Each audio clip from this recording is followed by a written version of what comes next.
Listen, तुमने तो कहा था कि तुम मुझे एक सेफ जगह लेके जाओगे, मुझे बचाओगे। तुम ये कहाँ लेकर आ गए हो?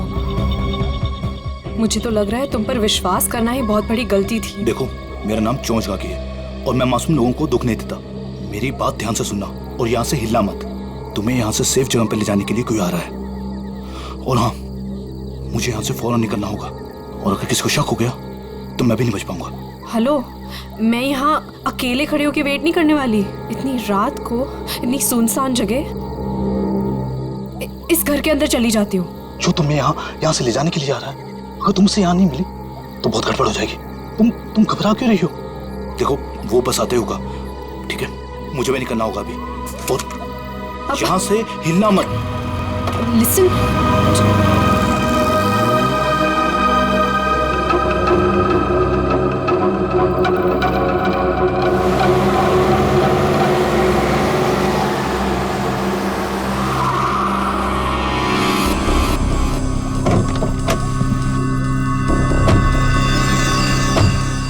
हमारी इंफॉर्मेशन के हिसाब से उसे यहीं कहीं होना चाहिए था, पर यहाँ तो कोई भी नहीं है।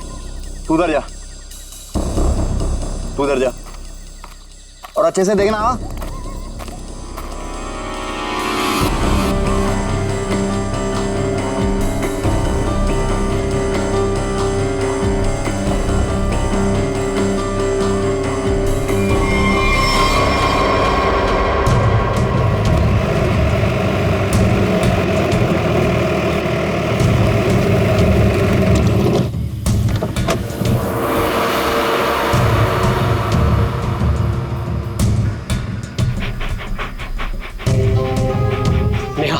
कल जिन 2 शिकारियों को हमने घायल किया था वो यहीं आसपास कहीं होने चाहिए। शिकारी की एक शर्ट मेरे पास है। शेरू, इसे सूंघो तो।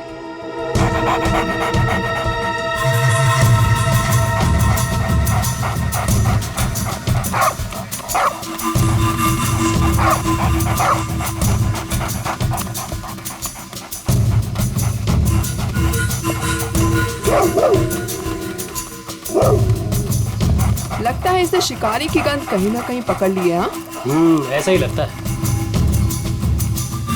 Sheru, wait wait wait wait wait wait.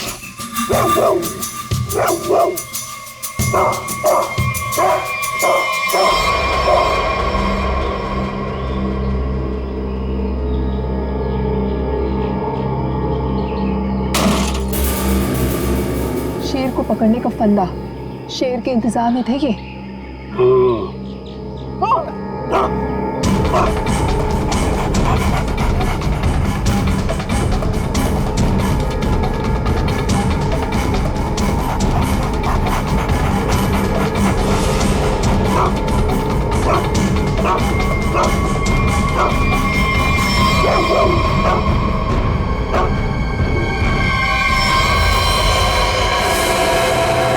मेरी किलिंग करने वाला था ना वो, अब खुद हॉस्पिटल में मर रहा है वो सर। लेकिन मैं भी ब्रेव थी, मैंने पीछा करा, छोड़ा नहीं उसका।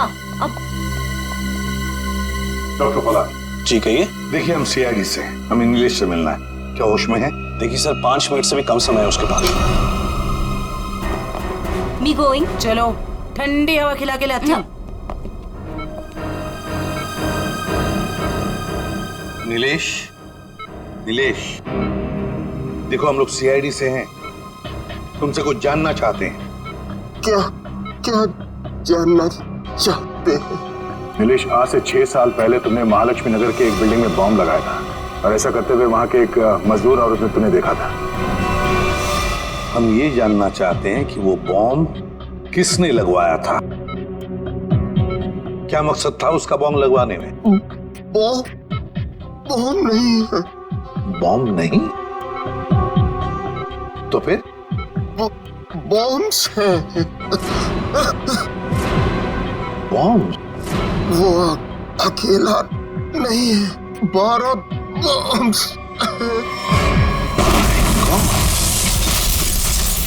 मुंबई शहर में अलग अलग बिल्डिंगों में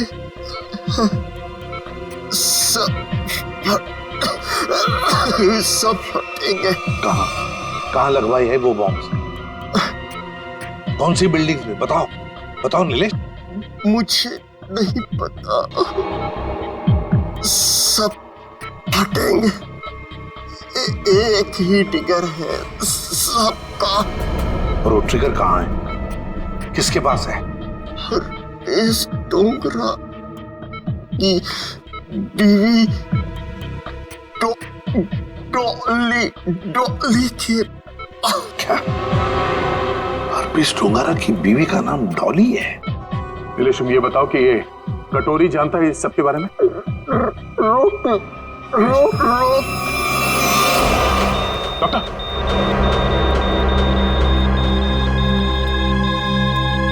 नीलेश,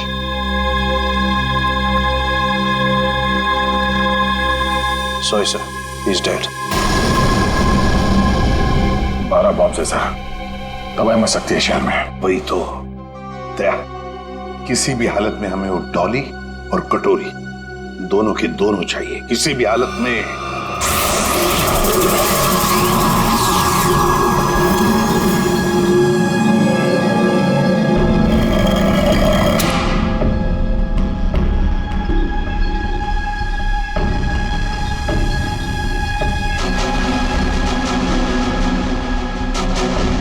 इसका प्रिंट आउट निकालो और प्रोजेक्टर बंद करो।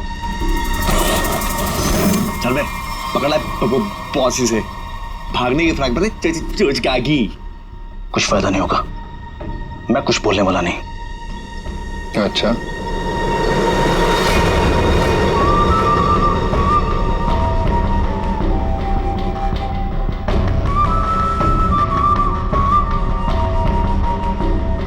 चोंच तो तुझे खोलनी पड़ेगी, चोंच का भी। हरपीस के लिए काम करता था ना तू? कहाँ उसकी बीवी? मुझे उसकी बीवी से क्या लेते हैं?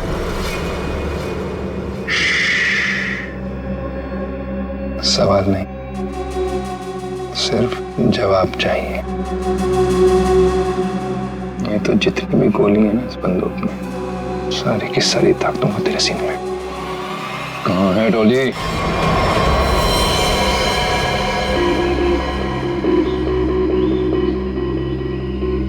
इसके पास कोई सामान या आइडेंटिफिकेशन भी नहीं है। सीधा माथे में गोली मारी है सर। बॉडी पे कोई और चोट या जख्म के निशान तो नहीं दिख रहे। सर, कपड़े और जेवर देख के तो लग रहा है कि कोई बड़े घर की लड़की है। हत्या लूट के इरादे से तो नहीं हुआ सर। कहने वैसे के वैसे ही है। हाथ निकाला। मगर सर, ये यहाँ क्या कर रही थी? और ये है कौन? पंकज, ये बेचारी बच्ची अपने आप यहाँ जंगल में चल के नहीं आई है। इतनी अंदर जगह है ये जंगल के, इसे जरूर यहाँ लाया होगा जबरदस्ती और फिर यहाँ गोली मार दी इसे।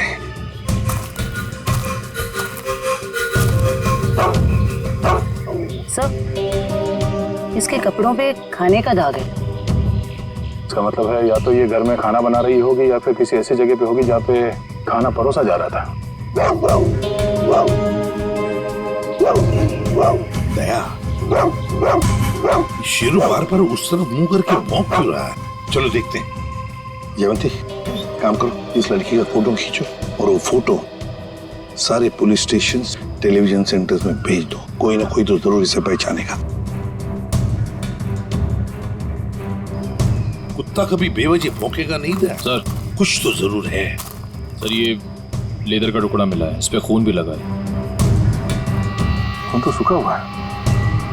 इस लड़की ने लेदर जैकेट तो नहीं पहनी थी। खून ही का हो सकता है सर। बिल्कुल हो सकता है।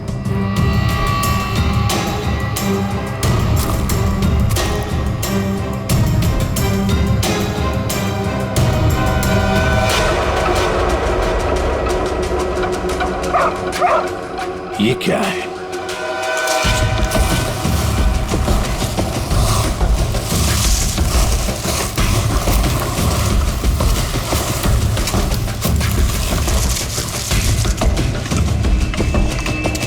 माय गॉड,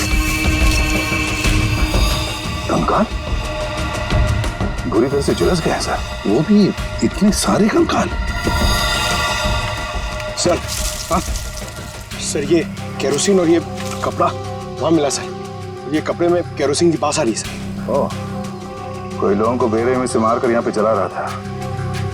तो कहीं ऐसा तो नहीं कि कोई इस लड़की को मार कर यहाँ पे जलाने के इरादे से लाया, पर किसी कारण वो अपने काम को अंजाम नहीं दे पाया, उसे यहाँ से भागना पड़ा? वैसे ही हुआ होगा दया, वैसे ही हुआ है।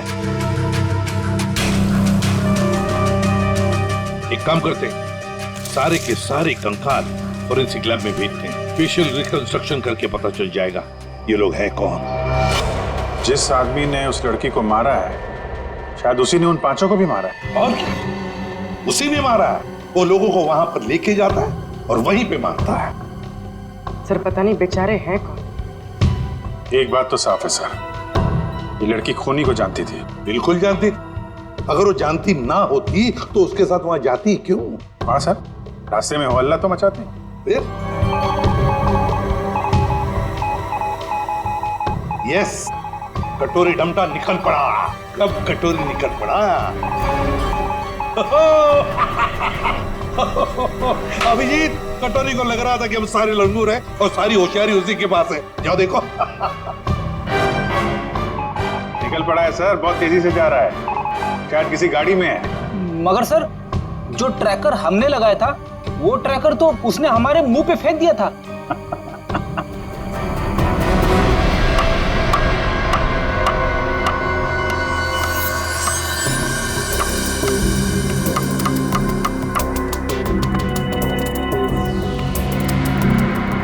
ये तो कलौंजी जैसा है। कलौंजी जैसा सिर्फ दिखता है, लेकिन है ये एक मिनी ट्रैकर।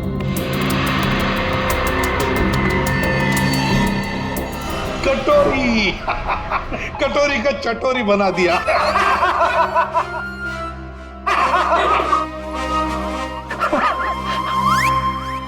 सचिन, ध्यान रखना, देखो ये कटोरी कहां जा रहा है। सर, कटोरी? लगता है सर बड़ी खुशी हो रही है आपको कि हमने कटोरी को ट्रैक कर लिया। तो अब तुम्हें मालूम है वो कहाँ पे है?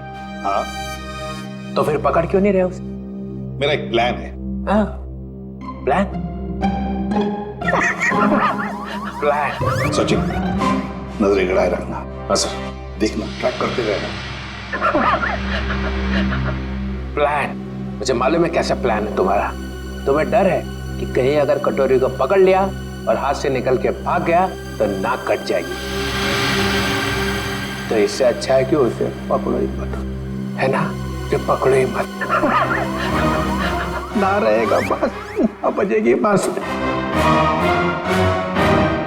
प्रद्युमन, जब यहाँ पे कटोरी अचानक जमीन में से पैदा हुआ तो तुम कहाँ थे? स्विट्जरलैंड में। स्विट्जरलैंड?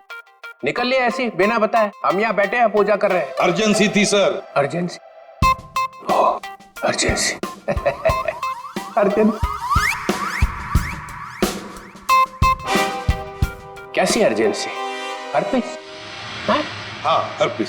मगर हर्पिस को तो तुमने मार दिया था यार। हाँ सर, गोली मारी थी। तुम लोगों को अपनी गोली पे ही भरोसा नहीं रहा है। तुम लोगों ने गोली का मजाक उड़ा के रखा है। ये पिस्टल की गोली है या आत्मा की गोली है? हाँ? आपको जो चाहे समझना है समझ लो, मगर हमें खबर मिली थी कि हर्पिस जिंदा है। तुम वहां पे हर्पिस को ढूंढ रहे थे, हर्पिस की वाइफ यहाँ आ गई है। अरे मुझे कैसे पता चलता कि हर्पिस की वाइफ भी है? अरे तुम लोग समझते नहीं हो। देखो, नंबर 1, हर्पिस एक टेररिस्ट है, समझे? अब हर्पिस की वाइफ भी शायद एक टेररिस्ट ही होगी। ये तो वो यहाँ आई क्यों है? उसका मतलब क्या है इंडिया में आने का? हाँ, वो एक बड़ा सा ट्रिगर लेके घूम रही है हाथ पे। बड़ा सा ट्रिगर का बटन दबाएगी तो एक साथ 12 जगह ब्लास्ट होगा। 12 बड़े बड़े बम फूटेंगे। शहर में कभी भी 12 बम फट सकते हैं। कुछ नहीं तो 1000-2000 लोग मारे जाएंगे। 1000-2000 लोग। सर, एक जगह पे आके ट्रैकर रुक गया सर। ये देखिए सर, झालापुरी रोड पे। कटोरी को अपनी आंखों में फंसा के रखो, उसको नजरों के सामने से जाने मत दो। वो जरूर जाके हर्पिस की वाइफ से मिलेगा। अगर इस शहर को बर्बाद होने से बचाना है तो कटोरी का पीछा करते रहो। यही तो मेरा प्लान था।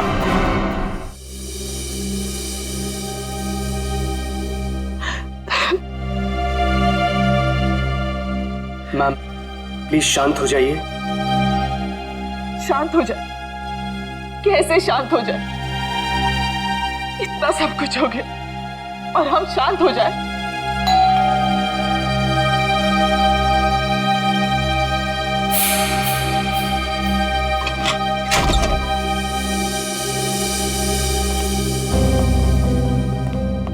तिलोत्तमा जी, वो लड़की आयशा जिसके बारे में आपने फोन किया था, वो आपकी भतीजी है? जी, लेकिन हमारी समझ में नहीं आ रहा, आयशा एयरपोर्ट से घर आने के बजाय जंगल कैसे पहुंच गई? सर, जब से मैम ने आयशा की फोटो देखी है, रो रो कर बुरा हाल हो गया है। तिलोत्तमा जी, जरा ये बताइए, आयशा कहाँ से आ रही थी? वो यूएस में रहती थी, वहीं से आ रही थी। अगले महीने में उसकी शादी थी और हम उसकी शादी में उसे हमारी खानदानी विरासत देना चाहते थे। एक मिनट,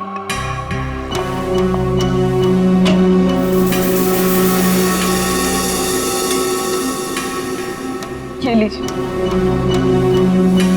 इसमें हमारे पुश्तैनी जवाहरात है। तिलोत्तमा जी, हम आपकी रियासत डुग्गर चोला भी गए थे। वहाँ हमें पता चला कि पिछले 5-6 सालों में आपके राज परिवार से करीब 5 लोग गायब हैं। सर, हमारे खानदान में कुछ साल पहले बहुत बड़ा झगड़ा हो गया था। इसका फायदा एक खानदानी दुश्मन ने उठा लिया। एक एक करके हमारे पूरे खानदान को खत्म कर दिया। इसीलिए 17 साल की उम्र में ही मुझे यूके भेज दिया गया था और फिर हमारे खानदान के बाकी के बच्चों के साथ भी यही किया गया। सर, जंगल में से हमें जो कंकाल मिले थे, हो सकता है इनके परिवार के लोगों के? हो सकता है। वैसे तिलोत्तमा जी, है कौन ये आपका खानदानी दुश्मन? क्या आप जानती हैं उसे? जी नहीं। कमाल है, आपका खानदानी दुश्मन जो इतना सब कुछ कर रहा है, उसके बारे में आपको कुछ भी नहीं पता? हमारे खानदान में किसी को भी उसके बारे में कुछ भी नहीं पता। हमें बहुत डर लग रहा है।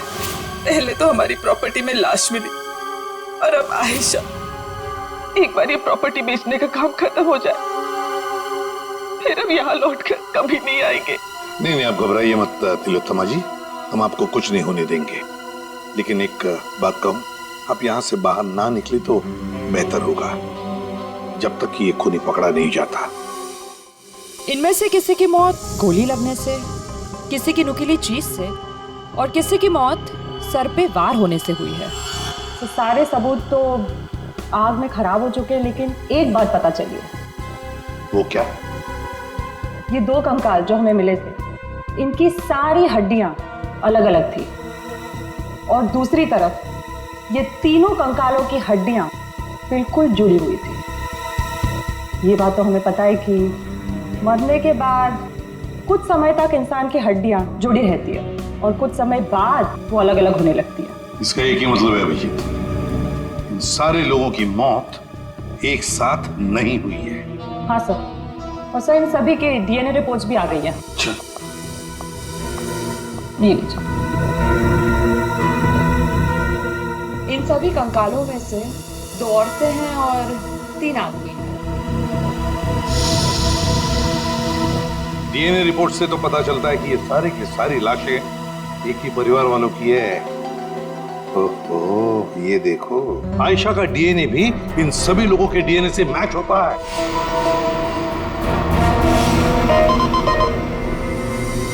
सारे फेस फॉर्मेशंस। सर, ये तो वही लोग हैं जिनकी मिसिंग रिपोर्ट है दुग्गर चोला में। मतलब सर, किसी ने महारानी तिलोत्तमा जी के परिवार वालों को मारकर जला दिया? फिर तो ये केस सिर्फ आयशा का नहीं रह गया, बल्कि दुग्गर चोला में रह रही महारानी के पूरे परिवार की हत्या का केस है। हाँ सचिन, लगता है अब ये खूनी महारानी को मारने चला जाएगा। सर, इस खूनी को पकड़ने का एक ही रास्ता है। हमें ये पता लगाना होगा कि एयरपोर्ट से निकलने के बाद आयशा कहाँ कहाँ गई। हाँ सर, एयरपोर्ट से उतरने के बाद उसने टैक्सी वगैरह तो लिया ही होगा। हाँ, एयरपोर्ट से लेकर जंगल के बीच रास्ते में वो कहाँ कहाँ गई, किसके साथ गई और उसके साथ हुआ क्या।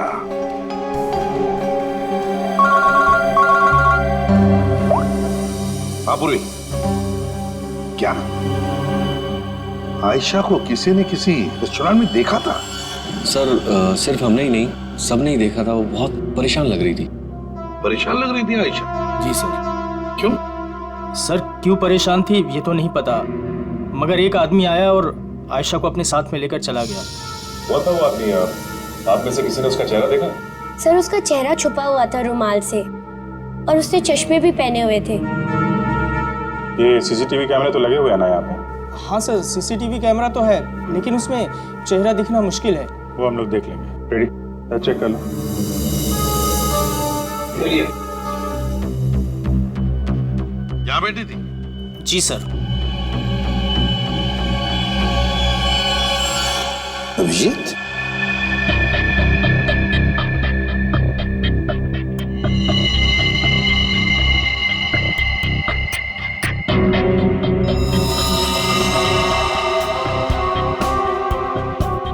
पिन मारी है किसी ने। और ये देखो अभिजीत, जैसे नोक को हाथ लगाया, ये कुछ हरा हरा सा कुछ केमिकल जैसे लग रहा है।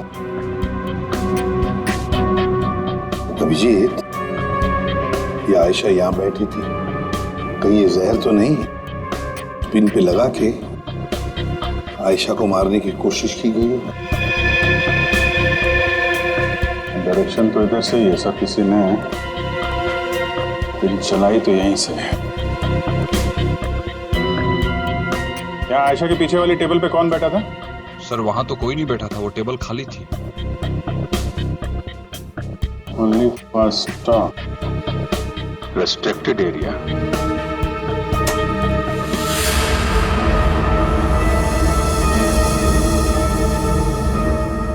किचन है sir. Sir CCTV footage check कर लिया सर। मैनेजर सच कह रहा है, उस आदमी का चेहरा ठीक से दिख नहीं रहा है। Manager sir. जी सर। कल जब आयशा बैठी थी यहाँ इस कुर्सी पर, तब वहां किचन के पास कोई खड़ा था? सर मुझे कुछ याद नहीं। राकेश खड़ा था वहां पर। ये राकेश कहाँ पर है? सर आज सुबह उसके गांव से फोन आया था, उसकी फैमिली में कुछ दिक्कत है, इसलिए वो गांव चला गया। कौन से गांव? जी डुगर चोला, यहाँ से 2 घंटे की दूरी पर है। डुगर चोला? राकेश का मोबाइल नंबर और गांव का पता अभी चाहिए हमें। जी सर। चलिए। अभिजीत, दया को बोलो डुगर चोला जाने की तैयारी करें और हम लोग महारानी तिलोत्तमा के पास जाते हैं। महारानी की जान को खतरा है।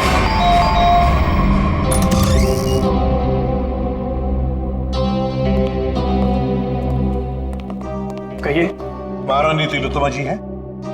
मैम अपने स्टडी रूम में है। बताइए सर, पर हुआ क्या है? इतनी अर्जेंसी भी क्या है सर? आयशा को जब गोली मारी गई थी उसके पहले वो टिंका टीना रेस्टोरेंट में गई थी, वहां पे भी उस पर हमला हुआ था। हमला करने वाला महारानी की रियासत डुगर चोला का कोई आदमी है। महारानी से बात करनी है, हो सकता है वही हो खानदानी दुश्मन उनका।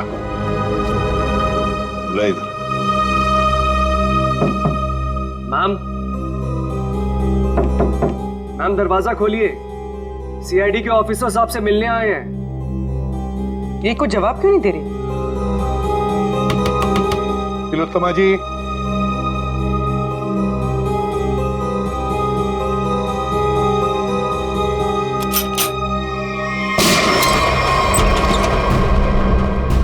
My God. तिलोत्तमा जी, तिलोत्तमा जी। अरे सारा सामान बिखरा पड़ा है, तिलोत्तमा जी भी यहाँ नहीं है। क्या हुआ यहाँ पे? तब पता नहीं, महारानी जी तो बाहर आई ही नहीं। तो फिर वो गई कहाँ?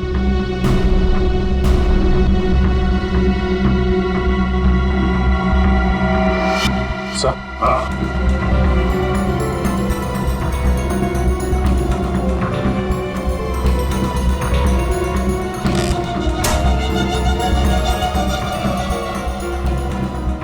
इस कमरे में तीर चला है और इस पे खून भी लगा हुआ है।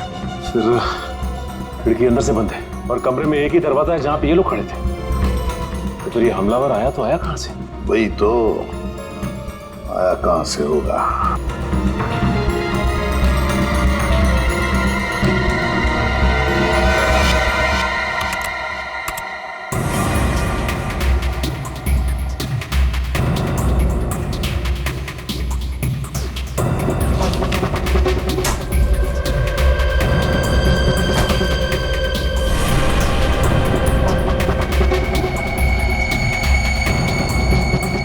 चोर दरवाजा?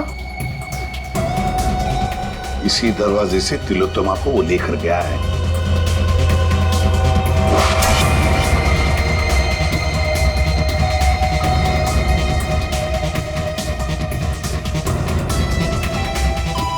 अभिजीत, देखते हैं ये चोर दरवाजा कहां तक जाता है।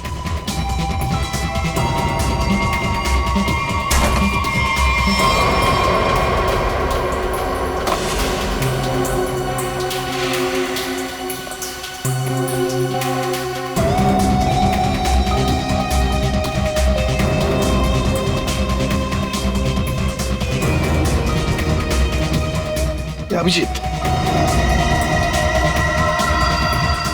गाड़ी के टायर के निशान यहाँ पर गाड़ी थी, शायद गाड़ी में से लेकर गए होंगे उसे। निशान एकदम ताजा है। अभी ये गॉड, अरे उठाओ उठाओ इसे। देखो भैया, क्या हुआ तुम्हें? हाँ, किसने किया ये? मैं अपनी साइकिल से यहाँ से गुजर रहा था, तभी मैंने देखा कि एक अमीर से दिखने वाली औरत, उसको एक मास्क वाला और उसके साथी जबरदस्ती अपनी गाड़ी में बैठाने की कोशिश कर रहे थे। मैंने उन्हें रोकने की कोशिश की तो उन्होंने मुझे बंदूक से मार। इसे डॉक्टर के पास ले चलते हैं, आराम से आराम से। अच्छा भैया, एक बात बताओ, गाड़ी तो देखी है ना तुमने, कुछ बता सकते हो उसके बारे में? हाँ साहब, वो लाल रंग की गाड़ी थी साहब, उसका नंबर था CV765WQ। खुद ही देख लीजिए सर, मैंने तो पहले ही कहा था राकेश घर पे नहीं है। 3 महीने से मेरा भाड़ा नहीं दिया है सर उसने। सर मेरा सोना खरीदेंगे ना? अरे आपका सोना क्यों खरीदेंगे? राकेश को ढूंढने हम लोग यहाँ पे, वहां खड़े रहिए आप। पूरे घर को अच्छी तरह से चेक करो।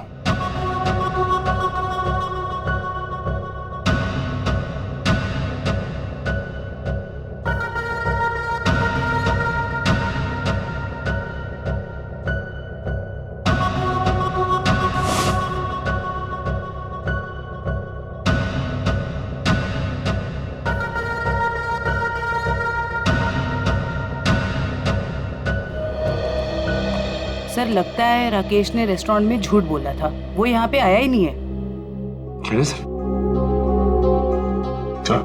चलो चलते हैं। गोपाललाल जी, चलिए आपकी सोने की दुकान देखते हैं। मैं तो पहले ही बोल रहा था मालिक, वो यहाँ नहीं है। आप अब मेरा सोना खरीदेंगे ना?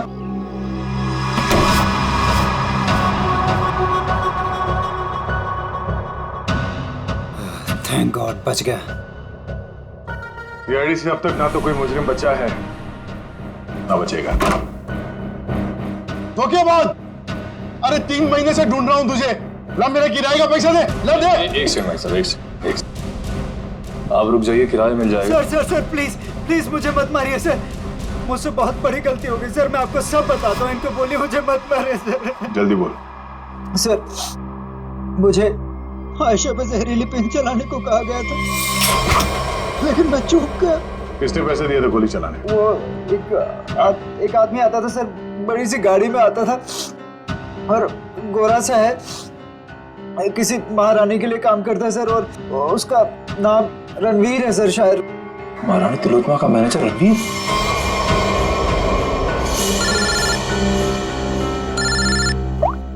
हेलो, एक्सक्यूज मी, आप मुझे थोड़े समझदार लग रहे हैं। मेरा सोना खरीदेंगे ना आप? Thank you sir. एयरपोर्ट से ऑफिसर्स का फोन था, लैंड होते से ही आयशा टैक्सी लेकर सीधा डुग्गर चोला के लिए निकली थी। एक काम करो श्रेया, इस टैक्सी ड्राइवर को फोन करके बुलाओ।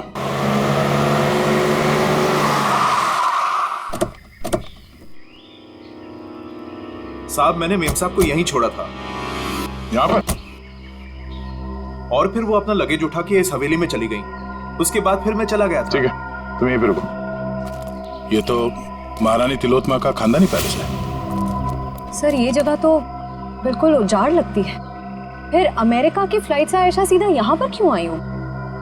फ्लाइट से अगर सीधे यहाँ पर आई थी आयशा, कुछ तो बात जरूर रही होगी। चलो अंदर चल के देखते हैं।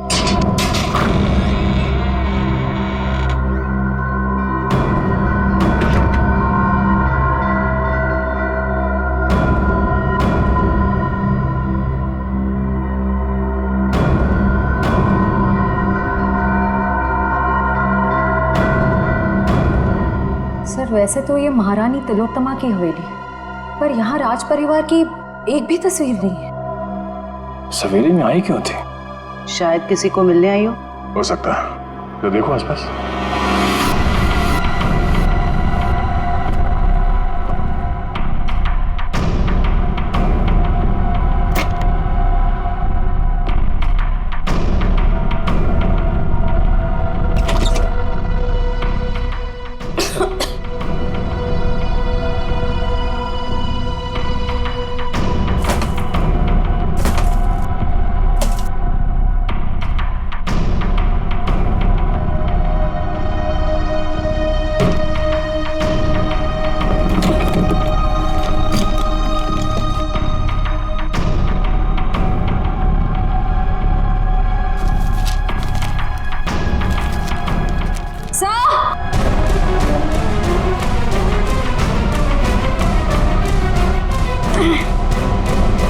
सर, उस कमरे के कबर्ड में से ये मिला है। सर ये देखिए, जेवर, हीरे, ये एंटीक चीज है और ये एक फोटो भी है, पर बहुत बुरा हाल है सर। कोई बात नहीं श्रेया, ये फोटो तो साफ हो जाएगी। पहले इस रणवीर को ढूंढ के उसका मुंह खुलवाते हैं। सर, स्विट्जरलैंड से ये एनवेलप आया सर, जिसमें लिखा है कि हरप्रीत जोंगारा की सारी प्रॉपर्टी जब्त कर ली गई है और उसकी प्रॉपर्टी की तोड़फोड़ जारी है। और इसमें से एक प्रॉपर्टी डॉली डोंगारा के नाम पे है सर, जिसकी छानबीन करने पे वहां से उन्हें एक कंकाल मिला है, जो उन्होंने हमारे लिए भेजा। कंकाल? हरप्रीत की बीवी की कार लेकर आओ वो कंकाल। ये देखो कंकाल के बारे में। ये कंकाल एक औरत का है। ये औरत इंडियन मूल से थी ही। मौत सर के पीछे चोट लगने से हुई है। कंकाल कम से कम 5-6 सालों से दीवार में चुनवाया गया था। कंकाल के साथ और भी सामान भेजा है।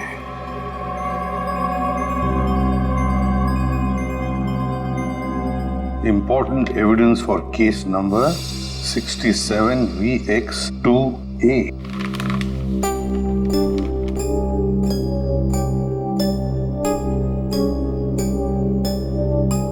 सर, ये चिन्ह तो डुग्गर चोला रियासत का राज चिन्ह है।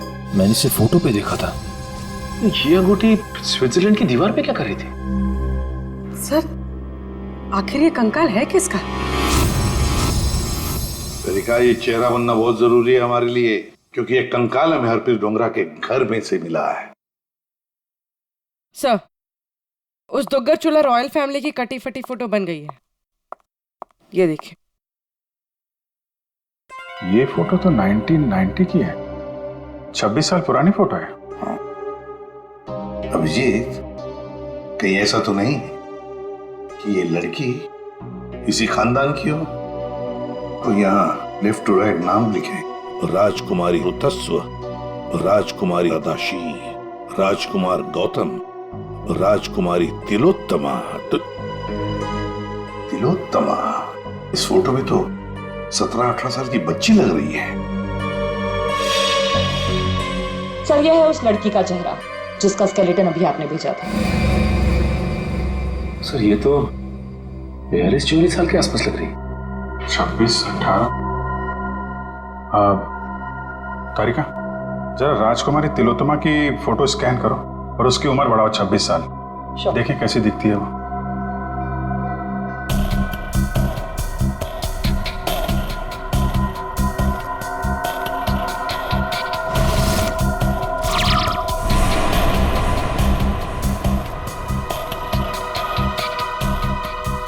माय गॉड, तो ये महारानी तिलोत्तमा। तो वो औरत कौन है जिसे अभी तक हम लोग महारानी तिलोत्तमा समझ रहे हैं?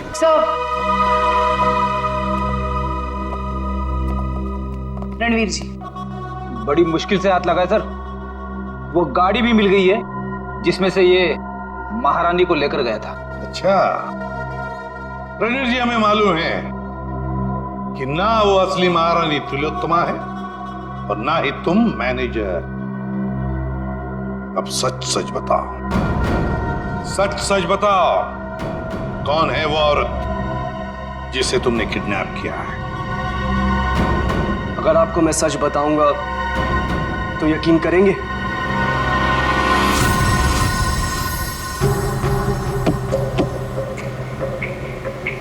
और कितनी देर लगेगी पहुंचने में? यहाँ से घंटे भर का रास्ता और है। आप परेशान मत होइए महारानी जी, आप जो चाहती हैं वही होगा। जल्दी करो, जल्दी।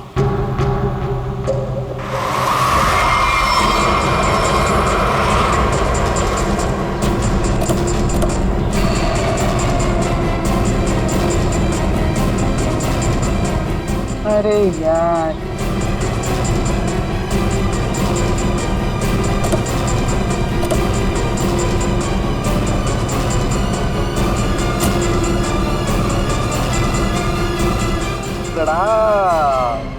महारानी डॉली, चलिए हमारे साथ। जिस चीज को इतनी हिफाजत से अपने साथ लिए जा रही हैं आप, हमारे बॉस कटोरी को चाहिए। चलो। अगर हम तुम्हारे साथ ना चले तो?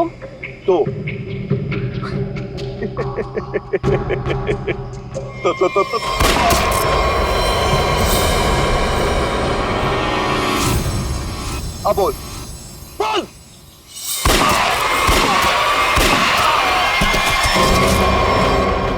डॉली बोलने पे विश्वास नहीं रखती, करने पे रखती। कैसा लगा मेरा निशाना? बस ना, एकदम परफेक्ट। देख मधु की जगह डॉली मैं मार दूंगा। हर्पिस की बीवी हूँ। अब ये ले डॉली का स्टाइल।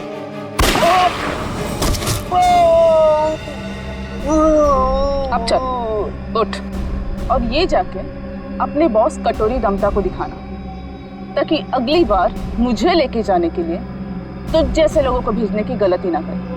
चल निकल निकल।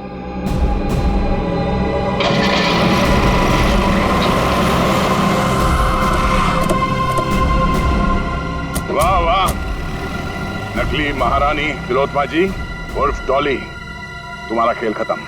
हमें पता चल चुका है कि आयशा को तुम नहीं मारा है। कमाल है, तुम सीआईडी वालों को सबकी असलियत इतनी जल्दी कैसे पता चल जाती है? हमें ये भी पता है कि वो ट्रिगर केस तुम्हारे पास है। चलो, अब तुम्हें पता चल ही गया है तो सुन, आयशा को भी मेरी असलियत पता चल गई थी कि मैं महारानी नहीं हूँ, और सबके सामने जाके मेरा भांडा फोड़ने वाली थी। ऊपर से वो चोंच का बच्चा मेरे लिए काम करता था और मुझे ही कह रहा था मासूम की जान मत लो। नॉनसेंस। आयशा को मैंने किसी और की मदद से मारा, लेकिन चोंच बच गया क्योंकि कटोरी उसे उठाकर लेकर गया। लो, कर दिया मैंने अपना जुर्म कबूल। डॉली, तुम्हारी भलाई इसी में है कि तुम अपने आप को हमारे हवाले कर दो। अच्छा, अपने आप को तुम्हारे हवाले कर दूं? डॉली इन गीदड़ धमकियों से नहीं डरने वाली।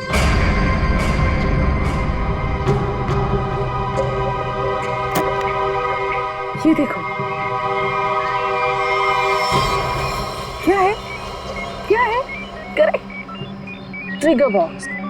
इस शहर में 12 बॉम्ब्स लगाए हमने। अगर किसी ने मुझे पकड़ने की, क्या मेरे पास भी आने की कोशिश की ना, तो पूरे शहर को 1 सेकंड में खाक कर दूंगी। देखो डॉली, कोई बेवकूफी मत करना, चुपचाप इसे हमारे हवाले कर दो।